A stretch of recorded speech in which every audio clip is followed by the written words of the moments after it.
Kita akan bahas kesaksian di sidang PK Saka Tatal bersama pengacara Saka Tatal Alois Ferdinand dan pakar hukum pidana Hipnu Nugroho. Selamat malam Mas Alois, juga Pak Hipnu. Selamat malam Mbak Friska. Selamat malam. Saya ke Mas Alois dulu. Dari kesaksian sejumlah saksi di sidang PK Saka Tatal, apa yang pihak Anda simpulkan, apakah semakin memperkuat bahwa Saka Tatal tidak terlibat dalam pembunuhan Vina? Mas Alois? Terima kasih. Ya, kedengeran. Ya. Kebetulan saya menggantikan Pak Alois, salah satu tim dari pengacara Oke, Saka Tatal. dengan Mas siapa? Nama saya Herudin, Mbak. Mas Hairudin. Terima kasih. Ya. Silakan Mas Hairudin. Ya, setelah mendengarkan banyak sekali keterangan saksi tadi, mulai dari tadi pagi sampai menjelang malam,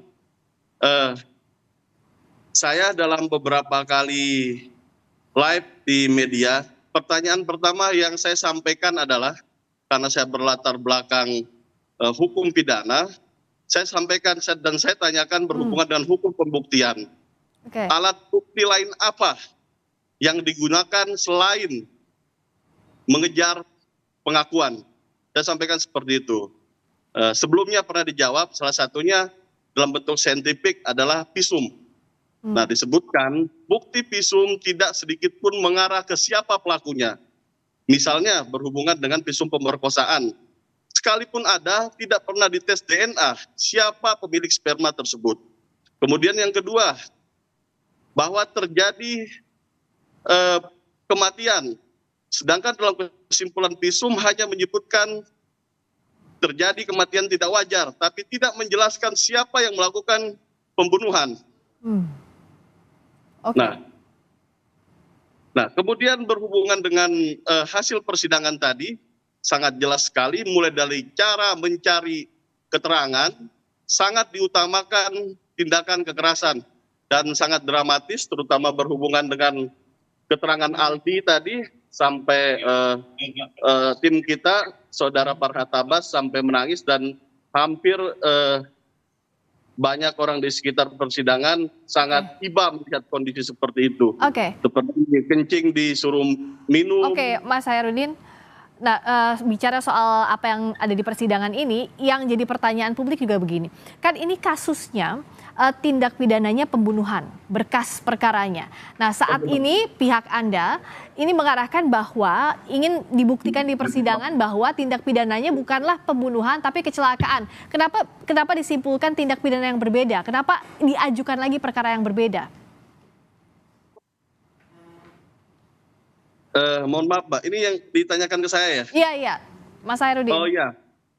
Ya, dari kejadian, hampir banyak saksi menjelaskan dan mengarahkan hal itu kepada tindak pidana kecelakaan. Karena misalnya dikatakan pembunuhan, ada sahabatan samurai, beberapa saksi tadi menjelaskan tidak pernah melihat ada trauma tajam di situ. Nah, hal itu kan menjadi menarik, karena ketika dicek kendaraan, posisi jatuhnya hampir sama dengan posisi memarnya. Seperti itu, Mbak. Oke, saya ke Prof. Hipnu. Prof. Hipnu, ada dua hal sebenarnya yang ada di pikiran saya. Pertama, apakah dengan tadi sejumlah saksi bilang ada tekanan yang diberikan untuk memberikan keterangan, ini bisa akhirnya jikalau memang terbukti itu ada intervensi, bisa membatalkan putusan hukum terhadap kasus ini, Prof. Hipnu? Iya, gini Mbak Friska, ini tampaknya persidangan ini ada dua perspektif ya. Iya. Perspektif pertama itu kan sebetulnya masalah terkait dengan peninjauan kembali.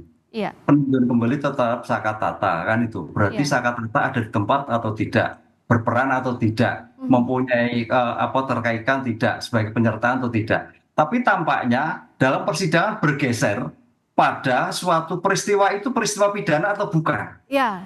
Ini yang menjadi bias kan gitu kan. Iya. Sehingga takut saya nanti fokus terhadap Saka Tatal tidak. Itu. Tapi terhadap fokus yang 7 terdakwa yang sekarang sudah dipidana itu sangat menarik. Iya. Karena bukan perkara pidana gitu loh. Iya, ini yang kita harus lihat benang merahnya seperti itulah. Jadi agak bias Mbak. Satu itu yang kedua itu. Iya. Yang ketiga gini Mbak Priska, ini menarik ketika suatu pemeriksaan mengejar pengakuan, apalagi dengan kekerasan-kekerasan, berpotensi ada suatu pemaksaan. Karena Ya. kalau kita lihat asas inquisitur itu pemeriksaan sebagai objek, itu biasanya kalau kita lihat kajian kriminalistik, itu mengarah suatu pemaksaan, suatu peristiwa tertentu. Mhm. Nah, sekarang pertanyaannya, ini agak menarik, kita tidak pada masa perkaranya. Kalau pemaksaan kemudian kekerasan, berarti ada pemaksaan terhadap suatu perkara tertentu. Misalkan yang tadinya tadi kecelakaan diarahkan ke arah pembunuhan. Ya. Ini persis kalau kita melihat kasus-kasus yang terjadi pada kekerasan yang ada dalam rangka mencari pengakuan, tapi yang berbeda dengan arah yang terjadi. Mhm. Ini yang menarik dari suatu kasus ini. Tapi kalau Ya. kita berbicara pada kasus yang pokoknya, ini kan bicara pokoknya berarti kan, Ya. tinggal bukti-bukti yang disampaikan tadi didukung dengan bukti-bukti saintifik yang lain. Ya. Itu dua dimensi berbeda, Mbak. Prof. Hipnu bantu juga untuk menjelaskan ke publik, karena dalam perspektif saya misalnya sebagai sarjana hukum, kan dalam tindak pidana ini kan harus jelas berkas perkaranya, meskipun misalnya secara material itu benar, tapi secara beracaranya pun harus benar. Jikalau ada bias dalam PK ini, semestinya seperti apa proses beracaranya agar dalam pembuktian ini tidak bias? Untuk membuktikan apa begitu, Prof. Hipnu? Ya, disinilah kalau kita lihat kan ada pemohon termohon. Hakim sebagai wasit harus tegas. Ini yang diperiksa apa? Apakah perkara pokok awalnya? Apakah kedudukan sakatata? Tapi tampaknya hakim membiarkan ke sana kemari sehingga pokok perkara yang diajukan PK itu tidak tersentuh. Tapi adalah pada pokok perkara awal terhadap peristiwa pidana. Apakah peristiwa pidana pembunuhan? Apakah peristiwa pidana kecelakaan atau kecelakaan tunggal? Ya. Biasa di situ, jadi hakimnya harus mengkat ini sebagai moderator dalam suatu persidangan. Ya. Nah, Mas Hairudin tadi untuk menjelaskan juga ini, sebenarnya fokus dari tim Anda, apakah lebih ke membuktikan soal sakatatalnya atau pokok perkara awalnya, seperti yang tadi disampaikan Prof. Hipnu, apa yang ingin jadi fokus di persidangan ini? Ya, kami berprinsip dalam perkara ini tidak ada yang bias, Pak Hipnu. Ini dikarenakan jelas poin pertama, ketika dalam peristiwa kejadian yang dituduhkan tidak pernah sakatatal berada di lokasi. Nah, pertimbangan pertama adanya kecelakaan, kami dalam PK lebih sepakat adanya kecelakaan tunggal karena dibuktikan oleh saksi yang lain. Tapi fokus kami ingin menjelaskan bahwa tidak pernah ada peristiwa pembunuhan, apalagi pemerkosaan. Nah, memang tidak secara jelas disebutkan dalam persidangan, tapi dalam pertimbangan uraian kami sudah kami sampaikan. Memang fokus dari hakim dari tadi menjelaskan tentang nopum, mulai dari nopum foto nomor 1 sampai nomor 5, kemudian nopum keterangan saksi-saksi seperti Liga Akbar dan Liga Akbar dengan Liga Akbar dengan Ripaldi yang sangat dramatis yang kita saksikan tadi. Kalau secara ilmu pembuktian, mungkin sama saya dengan Bapak, secara alat bukti sangat lemah sekali. Satu alat bukti saja belum tentu bisa diterima, karena itu bentuknya pengakuan. Sesuai sekali dengan penjelasan dari Kapolri melalui Wakapolri, menjelaskan bahwa cara pengungkapan suatu peristiwa pidana tidak dilakukan dengan scientific crime investigation. Oke. Itu yang perlu diperhatikan. Nah, alat bukti yang bisa dipertanggungjawabkan secara saintifik untuk bisa diakui sebagai novum dari pihak Anda apa saja? Tidak ada, menurut kami tidak ada, termasuk visum. Karena tantangan pertama saya, setiap ada live di TV saya sampaikan alat bukti apa saja atau alat bukti apa selain mengejar keterangan saksi yang bisa dijadikan alat bukti. Disebutkan visum tidak relevan. Kenapa saya bilang tidak relevan? Karena tidak menjelaskan siapa yang melakukan pembunuhan itu. Kemudian di visum menyebutkan hanya trauma tumpul, sedangkan di putusan disebutkan trauma tajam. Dan beberapa saksi melihat bahwa tidak ada sabetan samurai sebagaimana dalam dakwaan jaksa. Oke, nah Prof. Hipnu, kalau dari kasus ini pembuktiannya tadi menurut kuasa hukum bahwa ini tidak bias, tapi agar nanti kan kalau bicara soal putusan itu input dan output harus sama ya Prof ya. Jadi inputnya apa, sidangnya apa, prosesnya keluarnya juga harus sama terkait itu. Nah, bagaimana agar ini inline dari mulai inputnya sampai outputnya sampai keputusan nanti? Ya, makanya saya melihat pokok permohonannya kan PK terhadap sakatata. berarti kan melihat bagaimana peran Sakatata, kan itu kan. Sakatata itu berperan atau tidak, turut atau tidak, ada atau tidak. Itu fokusnya seperti itu kalau kita penelitian itu. Iya. Jadi tidak ke awal pokok perkara. Awal pokok perkara bagus, tapi tidak fokus pada Sakatatanya. Itu bagus semua karena memang sejak awal perkara ini kalau kita diskusikan mesti kembali ke awal, Mbak. Karena ke awal itu nggak jelas gitu. Iya, iya. Jadi apapun yang diskusi mesti ke awal. Tapi Pak, karena kita kemarin sudah acaranya sudah persidangannya PK, berarti pada subjek hukumnya apa? Sakatata. Bagaimana peran Sakatata? Di mana? Kena apa? Caranya apa? Apa yang terjadi? Itu yang fokus sebetulnya menurut saya. Prof, kita nggak bisa bicara seperti itu kalau objeknya atau Sakatatanya sendiri tidak berada di lokasi, Prof. Iya. Gimana kita akan bicara seperti itu? Artinya ketika seorang yang melakukan tindak pidana, yang diduga melakukan tindak pidana atau terpidana sekarang tidak berada di lokasi, pembicaraan terkait tindak pidana ya berarti gugur. Kalau Pak Susno Duaji bilang tidak ada pembunuhan di lokasi tersebut, gitu loh. Berarti putus di situ, Prof. Oke, Kita nggak bisa bicara lagi unsur-unsur pidana. Oke, di situ. kalau Prof Hipnu lihat apakah harus dibuktikan misalnya Sakatatal di mana saat itu sedang apa untuk membantahkan apa yang ada di berkas perkara seperti itu, fokus ke subjeknya. Apa begitu? Iya, kalau saya seperti itu. Kalau yang terkait dengan 6 terdakwa untuk memastikan itu bukan perkara pidana, oke, saya sepakat itu. Kalau sepakat. Tapi Sakatata seawal kan terkait dengan ketidakadaan di tempat, gitu loh. Kalau saya kan misalnya dari media kan, gitu kan. Permohonannya kan seperti itu. Memang kalau kita putar lagi, Mbak, mesti ke awal lagi. Karena awal itu sudah. Karena awalnya sumir ya, tidak jelas juga awalnya. Iya. Duduknya ke sana gitu. Kalau semua larinya ke sana. Jika kalau ketika awalnya itu belum ada suatu kepastian apakah pembunuhan, apakah itu kembali ke sana lagi kalau kita berdebatan sampai akhir. Begitu Pak, menurut saya Pak. Nah, kalau dari Mas Hairudin, agar memang nanti di persidangan itu dibuktikan bahwa Sakatatal ini bukanlah subjek hukum yang patut dikenakan pidana, itu apa yang saat ini sedang diperjuangkan oleh pihak Anda? Ya, tadi dalam penjelasan ada saksi Jaka yang menjelaskan bahwa Sakatatal itu pergi ke bengkel. Walaupun dalam keterangannya tadi hakim ketika mensidangi perkara anak Sakatatal dibentak.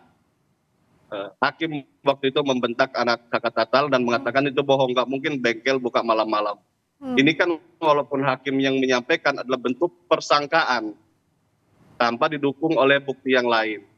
Hal-hal seperti ini yang menjadi catatan kami yang kita jadikan saksi dalam persidangan tadi. Dan banyak bukti relevan yang menjelaskan bahwa anak Sakatatal tidak ada dalam peristiwa pidana tersebut. Oke, nah bukti bahwa Sakatatal tidak ada dalam peristiwa pidana 8 tahun lalu, apakah bukti-buktinya masih ada? Misalnya waktu itu Saka di mana, masih ada rekam jejaknya, adakah demikian Mas? Secara digital yang harus misalnya. Menjelaskan itu seharusnya polisi.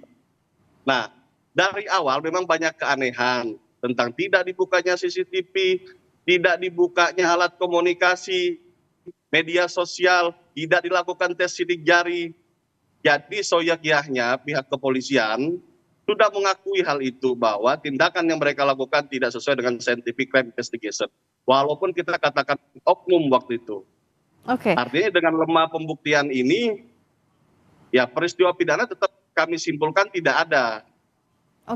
Nah Prof Hipnu, pintu masuk untuk membuktikan bahwa subjek hukum ini sebenarnya tidak terlibat dalam peristiwa pidana, atau apakah butuh dibuktikan bahwa tidak ada peristiwa pidananya, itu seperti apa novum yang bisa dijadikan ya bukti baru diakui sebagai novum? Ya, kalau saya melihat fokus tadi kepada PK Sakatata, fokusnya itu karena Sakatata itu anak yang tidak punya kemampuan bertanggung jawab, anak yang belum paham terjadi suatu peristiwa, anak yang belum tahu keadaan seperti apa yang terjadi ketika itu. Nah, kalau itu yang terjadi dipaksakan itu agak menarik. Berarti Sakatata memang orang yang tidak tahu. Kalau toh ada itu dia tahu apa-apa. Itu kunci saintifik terhadap Sakatata. Karena waktu itu kan anak di bawah umur. Posisi sebagai anak itu ya Prof ya, pintu masuknya. Saya melihatnya seperti itu. Kalau kita analisis secara tepatnya, anak ini belum tahu apa-apa. Kok sampai di sana? Apakah sampai di sana? Kan itu Mbak. Nah, itu saya kira menarik untuk bisa lepas Sakatata. Jadi bukan pokok perkara, tapi Sakatata itu posisinya seperti apa? Sebagai subjek hukum karena sebagai anak di bawah umur. Gitu. Berikutnya kalau dari... Yang menarik. Ya, silakan. Kalau selaku anak yang menarik, karena ini mungkin belum diungkapkan. Tidak pernah dilakukan diversi dalam rangka restoratif justice. Penjelasan daripada jaksa menyampaikan ancaman hukuman di atas 7 tahun ke atas tidak ada restoratif justice ataupun diversi. Nah, saya sampaikan di situ, walaupun nggak saya sampaikan di depan media, saya sampaikan di sini bahwa ada kata dan di situ. Dan bukan pengulangan tindak pidana, bukan residip. Artinya itu bentuk akumulatif. Jadi seharusnya wajib dilakukan diversi atas dasar Undang-Undang Sistem Peradilan Anak dan SEMA yang berhubungan dengan diversi ataupun Undang-Undang Perlindungan Anak. Nah, ini tidak dilakukan. Oke, Prof. Hipnu, semestinya ini diangkat ke persidangan? Ya, itu peran penting. Makanya sejak awal kemarin saya katakan, berbicara anak itu bicara subjek, bicara proses. Bicara proses. Kalau sampai diketahui prosesnya itu sampai tidak dilakukan, berarti ada suatu kesalahan, bisa batal. Gitu loh. Ini yang menarik. Anak itu harus bagaimana meletakkan sebagai orang yang jangan sampai trauma ke depan. Gitu, Pak. Makanya hukumannya pun 8 tahun kan, nggak sampai seperti yang lain. Karena anak itu tidak ada pidana mati, tidak ada seumur hidup. Karena berpikir 13 itu maksimal. Karena bisa berkembang kehidupannya seperti nanti setelah keluar gitu. Oleh karena itu cara penyelesaian tadi misalkan diversi kenapa tidak dilakukan. Itu poin penting, Mbak. Itu nilai yang strategis itu. Bagaimana subjek hukumnya ketika itu sih kata-kata. Itu keren itu kalau itu. Tapi bukan yang lain lah. Ini bisa poin membebaskan kata-kata kalau sudah masuk seperti itu. Jadi Prof. Hipnu mintanya adalah kalaupun ini yang dikejarnya untuk membebaskan status narapidana meskipun sekarang sudah mantan narapidana, jadi membersihkan nama Saka Tatal semestinya itu yang dikejar ya Prof ya? Menurut saya seperti itu Mbak Prisya. Oke, Pak Hairudin terakhir saja apa yang disiapkan untuk memperkuat bukti bahwa Saka Tatal tidak terlibat? Artinya apa bukti yang menunjang untuk di persidangan yang akan dihadirkan berikutnya? Untuk berikutnya kita sudah menghadirkan ahli karena pesan dari Prof. Hipnu, ahli anak pun kita hadirkan. Ahli berhubungan dengan manajemen penyidikan, Bapak Susno Duaji, Ugroseno kita hadirkan. Berhubungan dengan ahli hukum pidana Pak Muzakir kita hadirkan. Berhubungan dengan psikologi forensik Indra Giri kita hadirkan. Ya mudah-mudahan dapat memberi petunjuk untuk semakin terangnya ada atau tidak peristiwa pembunuhan ataupun pemerkosaan ini. Baik. Demikian. Nanti kita akan lihat berikutnya adalah masih dalam PK Saka Tatal untuk membuktikan apakah terlibat atau tidaknya Saka Tatal. Pembuktian terus dilakukan dengan ahli berikutnya yang akan dihadirkan di muka sidang. Terima kasih Mas Hairudin, terima kasih Prof. Hipnu Nugroho, pakar hukum pidana. Selamat malam.